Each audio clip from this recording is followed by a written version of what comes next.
ঢাকা থেকে সেই সড়ক পথে কষ্ট করে আপনাদের সমাবেশের শেষের দিকে উপস্থিতি হয়েছি। আপনারা যেমনি ভাবে অনেকক্ষণ ধরে এই মাঠে বসে আছেন, আমি অনেক কষ্ট করেই আপনাদের সামনে দু চারটি কথা বলার জন্য উপস্থিত হয়েছি। আশা করি সবাই ধৈর্য সহকারে আমার কথাগুলো শুনবেন। প্রিয় ভাই ও বোনেরা, আপনারা ইতিমধ্যেই জানেন আমরা আনুষ্ঠানিকভাবে ঘোষণা দিয়েছি আগামী ত্রয়োদশ সংসদ নির্বাচনে এই গলাচিপা 10 মিনা পটুয়াখালী 3 আসন থেকে গণ অধিকার পরিষদের ট্রাক মার্কায় এই আসন থেকে নির্বাচনে অংশগ্রহণ করব। ইতিমধ্যেই আমরা আমাদের নেতা কর্মীদেরকে পরিষ্কার একটি দিক নির্দেশনা দিয়েছি। বাংলাদেশের আগামী নির্বাচন বাংলাদেশের 54 বছরের ইতিহাসে একটি গুরুত্বপূর্ণ নির্বাচন। এই নির্বাচনের উপরে এই দেশের গণতন্ত্র এবং ভবিষ্যৎ নির্ভর করছে। এই নির্বাচনে যেন মানুষ উৎসব মুখর পরিবেশে ভোট দিতে পারে, বিভিন্ন রাজনৈতিক দলের যারা প্রার্থী হবে তারা যেন নির্বিঘ্নে সভা সমাবেশ প্রচার প্রচারণা করতে পারে। একটি অংশগ্রহণমূলক এবং উৎসব মুখর নির্বাচনের মধ্যে দিয়ে আগামীর গণতান্ত্রিক বাংলাদেশ বিনির্মাণ হবে। যেই বাংলাদেশ বিনির্মাণের জন্য এই দেশের ছাত্র শ্রমিক জনতা নাগরিকরা এই জুলাই আগস্টে আন্দোলন সংগ্রাম করেছে, বন্দুকের নলের মুখে জীবন দিয়েছে। এই 10 মিনার ছেলে জিহাদ আপনারা জানেন, 10 মিনা নয়, শুধু সারা বাংলাদেশে এইভাবে 200 সহস্রাধিক সাধারণ ছাত্র যুবক তরুণরা জীবন দিয়েছে। তারা একটি স্বৈরাচারী কর্তৃত্ববাদী শাসন থেকে ভোটের অধিকার ফিরিয়ে আনার জন্য, গণতন্ত্র ফিরিয়ে আনার জন্য, যেখানে দল মত ধর্ম বর্ণ নির্বিশেষে সকল মানুষ মিলেমিশে সহনশীলতার সাথে বাস করবে, শান্তি এবং সম্প্রীতির একটি বাংলাদেশ হবে, সেই কাঙ্ক্ষিত রাষ্ট্র বিনির্মাণ করার জন্যই আমাদের লড়াই ছিল। সেই লড়াই আমরা বিজয়ী হয়েছি। কাজে আজকে আমাদের একটি বিষয় মনে রাখতে হবে, আমাদের আচার আচরণে, আমাদের কর্মকাণ্ডে কেউ যেন আমাদের মধ্যে ওই রকমের আগেকার সরকারের লোকদের মতো যেন বৈশিষ্ট্য খুঁজে না পায়।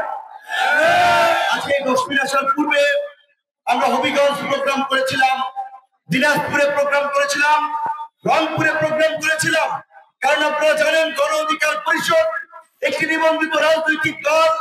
সারা বাংলাদেশে তার সংগঠন আছে, কর্মী সমর্থক নেতা কর্মী আছে। সব জায়গায় একই বক্তব্য আমরা দিচ্ছি যে আমাদেরকে সকলে মিলেমিশে আগামী নতুন বাংলাদেশ বিনির্মাণ করতে হবে।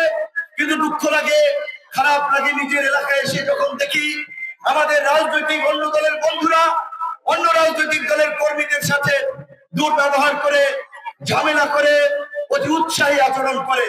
তাই আমি সকলকে সতর্ক করে দিয়ে বলতে চাই, শেখ হাসিনার মতো প্রভাবশালী একজন প্রধানমন্ত্রী যার আঙ্গুলির হারুনিতে পুরো বাংলাদেশ উঠেছে আর বসেছে, গত 16 বছরে খালেদা জিয়া থেকে শুরু করে বিএনপির শীর্ষ নেতাদেরকে জেলে নিয়েছেন, জামাতের নেতাদেরকে ফাঁসি দিয়েছেন, সমস্ত বাংলাদেশকে তার নিয়ন্ত্রণের মধ্যে রেখেছেন। কিন্তু গতকালকে দেখেছেন আপনারা সেই রকমের প্রতাপশালী প্রধানমন্ত্রী ফাঁসি দায় হয়েছে। কেন ফাঁসি দায় হয়েছে? এই জুলাই আগস্টের 2000 ছাত্র জনতার হত্যাকাণ্ড সহ গত 16 বছরে প্রায় 5,500 মানুষকে হত্যা করেছে, অসংখ্য মানুষকে রাজনৈতিক ভাবে মামলা হামলা দিয়ে পর্যদস্ত করেছে, গুম করেছে, খুন করেছে এবং আইনের মাধ্যমে আদালত আজকে সাবেক প্রধানমন্ত্রী স্বরাষ্ট্রমন্ত্রীরও ফাঁসি দিয়েছে। আজকে যদি আমরা কেউ ভেবে থাকি আমরা বড় নেতা হয়ে গেছি, এলাকায় আমাদের আধিপত্য চলবে, তাদেরকে আওয়ামী লীগ থেকে শিক্ষা দিতে হবে। এই দেশের জনগণ সাধারণ মানুষ যদি ঐক্যবদ্ধভাবে রুখে দাঁড়ায়, যত বড়ই নেতা হন না তোমরা হোক না কেন, কেউ পাত্তা পাবে না। আমরা গণ অধিকার পরিষদের পক্ষ থেকে একটা কথা বলতে চাই, আমরা চেষ্টা চালিয়ে যাচ্ছি আগামীতে একটি সমঝোতার নির্বাচন। এই গণ অভ্যুত্থানের অংশীদার রাজনৈতিক দল সমূহ সবাই মিলে একটি সমঝোতার নির্বাচন হবে।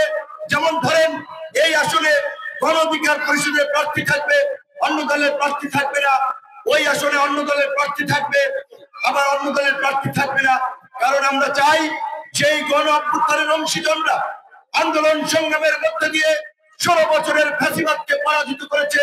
আগামীতে সেই গণ অভ্যুত্থানের অংশীদাররা রাজনৈতিক দল সমূহ ঐক্যবদ্ধ থেকে আগামীতে একটি নির্বাচন করুক, যেই নির্বাচনের মধ্যে দিয়ে প্রত্যেকটি রাজনৈতিক দলের সংসদ সদস্যরা ওই জাতীয় সংসদে দেশের উন্নয়ন নিয়ে কথা বলবে, দেশকে কিভাবে বিনির্মাণ করা যায় সেটি নিয়ে কথা বলবে। তাই আমরা এই ঐতিহাসিক নির্বাচনে আমরা সকল রাজনৈতিক দল মিলে আমরা একটি সমঝোতার নির্বাচনের দিকে আগাচ্ছি, আলাপ আলোচনা করছি। কিন্তু দেখা যায় আঞ্চলিক পর্যায়ের কিছু নেতৃবৃন্দের অতি উৎসাহী ভূমিকার কারণে এই জাতীয় ঐক্য বিনষ্ট হতে যাচ্ছে। জাতীয় ঐক্য এবং সংহতি বিনষ্ট হওয়ার মধ্যে দিয়ে দেশে আরেকটি সংকট তৈরি করার পায়তারা চলছে। আমরা সেই ফাঁদে পা দিব না।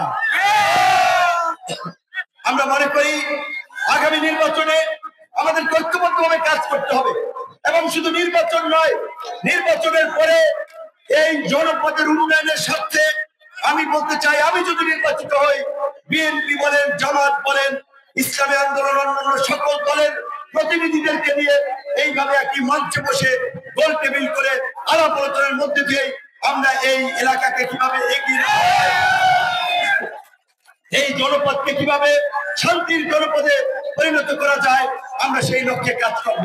আজকে আপনারা যারা রাস্তাঘাটে চলাচল করেন, আপনারা দেখেছেন এই শুধুমাত্র গলাচিপা দশপিনা নয়, প্রকৃত অর্থে এই দক্ষিণাঞ্চলেরই যোগাযোগের একটা বেহাল অবস্থা। আমরা চাই অন্তত এই এলাকার জনপ্রতিনিধি হলে এই এলাকার মানুষের দুর্ভোগ লাঘব করার জন্য, যোগাযোগের উন্নত ব্যবস্থা করে তোলার জন্য এই রাস্তাঘাটগুলো ঠিক হোক। আমরা চাই এই চরাঞ্চল পিছিয়ে পড়া মানুষেরা যেন অর্থনৈতিক ভাবে স্বাবলম্বী হতে পারে, তাদের ছেলেমেয়েরা যেন মানসম্মত শিক্ষা লাভের মাধ্যমে উচ্চ শিক্ষা গ্রহণ করতে পারে, তারা যেন অসুস্থ হলে এই উপজেলা পর্যায়ে যতটুকু সেবা পেতে পারে তার যেন পরিপূর্ণ ব্যবস্থা থাকে, এবং আমাদের ব্যক্তিগত উদ্যোগেও এই উপজেলা স্বাস্থ্য কমপ্লেক্স থেকে গরিব মানুষের জন্য ফ্রিতে ওষুধের ব্যবস্থা করা। আমরা যদি নির্বাচিত হতে পারি, আমরা সেগুলো করতে পারবো। কারণ আমাদের সেই গ্রহণযোগ্যতা আছে, দেশব্যাপী বিশ্বব্যাপী আমাদের সেই পরিচিতি আছে। কাজে সিদ্ধান্ত নিতে হবে এই জনপদের মানুষকে, আপনারা আমাদের এই পরিচিতিকে, আমাদের এই যোগাযোগের নেটওয়ার্ককে কাজে লাগিয়ে এলাকার উন্নয়নের জন্য ব্যয় করবেন, নাকি নিজেদের দুঃখ দুর্দশা ডেকে নিয়ে আসবেন। এই 50 বছরে এই গলাচিপা দশপিনা থেকে অনেকে নির্বাচিত হয়েছে, কিন্তু কোন দলের প্রধান এই এলাকা থেকে নির্বাচিত করতে আসেনি। অনেকেই ছাত্র নেতা ছিলেন, পরিচিত হয়েছে, কিন্তু এইভাবে একটা গণ অভ্যুত্থানের নেতৃত্ব দেওয়া কোন নেতা এই জনপদ থেকে কখনো জনপদ। আপনারা জানেন, আপনারা দেখেছেন মায়ের কাছে মামু বাড়ির গল্প বলে তো লাভ নাই। এই ফেসিবাদের সময়ে আমাদের যে ধারাবাহিক আন্দোলন সংগ্রাম, যেখানে রাজনৈতিক দলগুলো কণ্ঠাসা হয়ে পর্যদস্ত হয়ে হাল ছেড়ে দিয়েছিল, সেখানে আমরা ধারাবাহিকভাবে আন্দোলন চালিয়ে গেছি। এমনকি গ্রেপ্তার থাকা অবস্থায় জাতিকে উদ্বুদ্ধ করার জন্য, উৎসাহিত করার জন্য ঘোষণা দিয়েছিলাম। 90% পতন হয়ে গেছে, 10%